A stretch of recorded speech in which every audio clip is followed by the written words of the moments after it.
Hello friends welcome to Somraj Education. तो पिला माने तुम मानकर 10th एग्जाम तो सरी जाइए। तो जो मैंने भावुछ मु +2 रे साइंस नेबी तो से निहाती गोटे समर कोर्स आवश्यक। तो आज आम चैनल रे तुमको समर कोर्स प्रोवाइड कर जाउछि। तो आज आम देखा तुम lecture number 1 what is a science. तुम्हें साइंस को भीतर को प्रवेश करने आगुरी आम जाना साइंस प्रॉपर डेफिनेशन जाना साइंस आम कौन बुझा। तो आज वीडियो आम बेसिक पार्ट जाना। तो ता पूर्व जो मैंने चैनल को सब्सक्राइब करने से मैंने ही सब्सक्राइब कर दियो और वीडियो को तुम सांगसाथी मानू शेयर कर दियो। आम video description Telegram channel link रही तो सठी जाए टेलीग्राम चैनल में जॉइन हो जाओ। तो चलो देखिए आमर बेसिक पार्ट रही व्हाट इज ए साइंस। तो देख आम देखिए आज विज्ञान कौन ना देख the word science has been derived from Latin word scientia बा तुम सिंसिया व्हिच मीन नॉलेज। तो आम एठू कौन बुझले ना देख तुम जो यही रही तुम विज्ञान शब्दटी एक लैटिन शब्द। विज्ञान शब्दटी एक लैटिन शब्द जहाँ कौन ना केउठार उत्पत्ति होती ना तुम सिंसिया बा साइंसिया उत्पत्ति होती जार अर्थ हो ज्ञान। जार अर्थ हो ज्ञान। तो आम एठू शिखा पाइले कौन ना ना शिखा पाइले विज्ञान हूँ ज्ञान। एठू आम शिखा पाइले विज्ञान हूँ ज्ञान। तो एठी आम कौन ना जाना पाइले सीना विज्ञान हूँ ज्ञान। यह केउं प्रकार ज्ञान यह केउं प्रकार ज्ञान ताहा एही पर्यंत आम जानी ना। तो देखिए आम यह केउं प्रकार ज्ञान। तो देख यह केउं प्रकार ज्ञान ना हूँ देख knowledge but question what type knowledge. देख आम देखा व्हाट टाइप ज्ञान देखा नॉलेज। तो देख कही The knowledge gained through observation, analysis and experimentation is known as science। तो आम देख आम जानिले सीना विज्ञान हूँ ज्ञान। तो आम क्यों प्रकार ज्ञान को आम विज्ञान कहीपर आम क्यों प्रकार ज्ञान को आम विज्ञान कहवा। तो देख प्रॉपर डेफिनेशन हूँ द नॉलेज गेन। देख नॉलेज गेन माने कौन ना देख जदि आम कौन ज्ञान को आहरण करवा जदि आम कौन ज्ञान को आहरण करवा क्या साहय ना किभली आम आहरण करवा ना ताको आम ऑब्जर्वेशन करवा। ऑब्जर्वेशन माने कौन ना ताको आम पर्यवेक्षण करवा। किभली पर्यवेक्षण करवा ना देख आम कौन जिनिस को आम से जिनिस को कौन करवा ना ताको तार घटना को आम देखा। आम देख कौन गोटे जिनिस को जिते आम देखा से घटना को आम देखा ताको आम कौन नियमित भाव में अनुसंधान करवा एवं ताको बुझा चेष्टा करवा। तो से कौन कह जाए ना तुमको से ऑब्जर्वेशन में पर्यवेक्षण कह जाए। आउ आम कौन करवा ना एनालिसिस करवा। एनालिसिस कौन ना एनालिसिस हूँ जिते बड़े आम कौन गोटे जिनिस को देखा अध्ययन करवा एवं ताकू गोटे कौन पार्ट करवा पार्ट करवा बुझा एवं ताकू विचार करवा या आम डिटेल्स बुझा विचार करवा या आम कौन एनालिसिस करवा आपको आम कौन विश्लेषण कह जाए। तो सही भाई आम कौन एक्सपेरिमेंटेशन करवा। एक्सपेरिमेंटेशन कौन ना देख एक्सपेरिमेंट माने आपको आम कौन परीक्षा करवा परीक्षण करवा। देख आम किभली परीक्षा करवा देख मुझे गोटे एग्जांपल दूसरी तुमको उदाहरण दूसरी।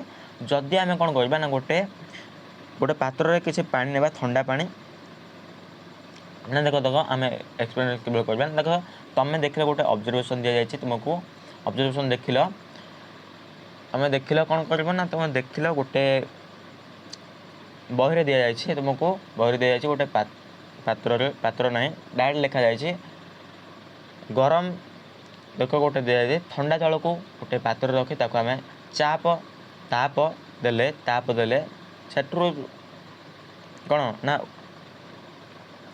ताप देवा द्वारा से कौन उत्तप्त होई से कौन ना बाष्प निर्गत हुए। तो तुम्हें आपको किभली विश्वास कर तुमको बही देला। तो आपको आम तुम कौन कर ना एक्सपेरिमेंट कर तुम एक्सपेरिमेंट कर। तो एक्सपेरिमेंट कला द्वारा तुम रिजल्ट जदि बाष्प निर्गत हुए ताल तुम विश्वास कर तुम बही जहाँ देखिए आंसर ठीक अच्छे बोली। तो आपको आम कौन करवा ना तुम एक्सपेरिमेंट कर गोटे ठंडा जल नब गोटे पात्र ताको आम कौन ना गोटे गैस लाइटर नब गैस लगे तुम्हें ताकू तो कौन ना ताप दब ताप सृष्टि होगा से उत्तप्त होगी बाष्प कौन बाष्प निर्गत हम। तो तुम्हें देख निजे आखिरी देख ऑब्जर्वेशन कल ऑब्जर्वेशन गला तुम देख ऑब्जर्वेशन कर तुम कौन निजे आखिरी देख तुम गोटे एक्सपेरिमेंट कल एक्सपेरिमेंट करने फल कौन निजे आखिरी देख तुम देख से बही लिखा जाता तो बहे को विश्वास न कर तुम कौन तुम प्रथम ऑब्जर्वेशन कल देखिल तुम कौन एक्सपेरिमेंट कल तापर देखिल तुम ऑब्जर्वेशन कल एक्सपेरिमेंट करने द्वारा तुम कौन बाष्पटा देखिल तो तापर जाए तुम बुझल प्रॉपर भाव बुझे तुम बही जहाँ देती तुम कौन एक्सपेरिमेंट करने द्वारा से तुम से तथ्यटी आसला तो तुम कौन कर नॉलेज तुम गेन करने पूर्व तुम कौन ऑब्जर्वेशन करने पड़ो ताको आम कौन एक्सपेरिमेंट कर एनालिसिस कर जाए तुम जो तुम ज्ञान जो आहरण कर आम कौन करवा ना तुमको आम जो ज्ञान टी आहरण करवा आम विज्ञान बोली कही ताको आम विज्ञान बोली कहवा तो नेक्स्ट देख तुमको विज्ञान को केते भाग विभक्त कराई ना तुम ब्रांच ऑफ साइंस रही तुम ब्रांच ऑफ साइंस रही तुम ब्रांच ऑफ साइंस रोचे टू टाइप्स ब्रांच रोचे तुमको टू टाइप्स रोचे कौन ना बायोलॉजिकल साइंस रोचे फिजिकल साइंस रोचे तो देख बायोलॉजिकल साइंस रू आम दुई भाग विभक्त कराई बायोलॉजिकल साइंस दुई भाग विभक्त कराई ना कौन कौन ना तुम बायोलॉजिकल साइंस रोचे तुम बायोलॉजिकल साइंस दुई भाग विभक्त कराई that deals with study of living things आम बायोलॉजिकल साइंस कौन पढ़ा ना बायोलॉजिकल साइंस आम पढ़ा ना तुमको जार जीवन थाए तुम जीवंत श्रेणी मान पढ़ा जीवंत तुम जीवंत जीव मान को नहीं पढ़ा तो आम कौन कर ना बायोलॉजिकल साइंस को दुई भाग विभक्त कराई देख तुम बायोलॉजिकल साइंस हो deals with living things living माने कौन जीवंत प्राणी बा तुम जगत प्राणी जगत विषय पढ़ा जीवंत प्राणी जगत विषय पढ़ा आ तुम फिजिकल साइंस तुम नॉन लिविंग जगत विषय पढ़ा तो देख एठी आम कौन करवा ना देख तुम बायोलॉजिकल साइंस दुई भाग विभक्त कराई कौन कौन ना देख बायोलॉजिकल साइंस को दुई भाग कौन कौन ना तुम बटानी रोचे आ तुम जूलोजी रोचे तो बटानी आम कौन करवा ना बटानी आम प्लांट विषय पढ़ा आ तुम जूलोजी विषय एनिमल विषय पढ़ा तो एनिमल विषय कौन कौन ना तुम ह्यूमन से पढ़ा ह्यूमन तुम ह्यूमन ह्यूमन आउ तुम एनिमल जहाँ रही तो सही एनिमल विषय ह्यूमन विषय डॉग तो ये विषय पढ़ा तुम डॉग एनिमल जहाँ सब रही आउ ह्यूमन जहाँ सब रही ह्यूमन प्राणी विषय पढ़ा तुम ह्यूमन शरीर विषय पढ़ा आ तुम एनिमल्स शरीर विषय पढ़ा आ तुम बटानी आम कौन करवा ना बटानी आम प्लांट गछ विषय पढ़ा तुम जूलोजी एनिमल्स ह्यूमन विषय पढ़ा तो नेक्स्ट जगह फिजिकल कौन पढ़ा ना फिजिकल आम पढ़ा फिजिकल हूँ कौन फिजिकल साइंस हूँ तुम also called or fundamental science तुम कौन फिजिकल साइंस हूँ तुम कौन ना बेसिक गोटे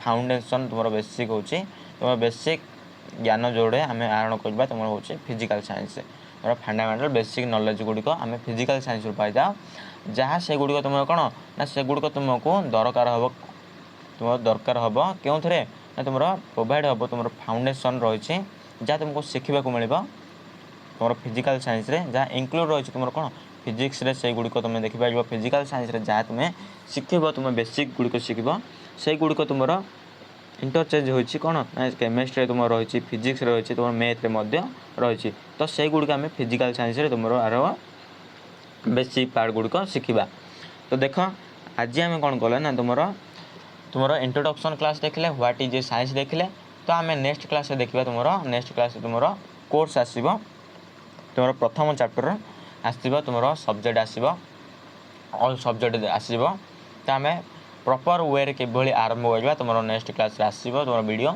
तो तुम क्यों सब्जेक्ट टाइमिंग तुम सब डिटेल्स भितर कथा तो नेक्स्ट क्लास आम तुम कौन ना क्लास क्यों दिन आरंभ करवा तुम क्यों सब टॉपिक तुम टाइमिंग कौन रमें प्रॉपर वे कथा तो जब वीडियो पसंद आए तो लाइक देवा जमा भूलें ना आउ तुम सांग साग वीडियो शेयर कर दियो आ जो मैंने जो सब्सक्राइब करना से मैंने सब्सक्राइब कर तो देखा नेक्स्ट बार तुम कोर्स आस जाऊँगी तो thank you to all of you.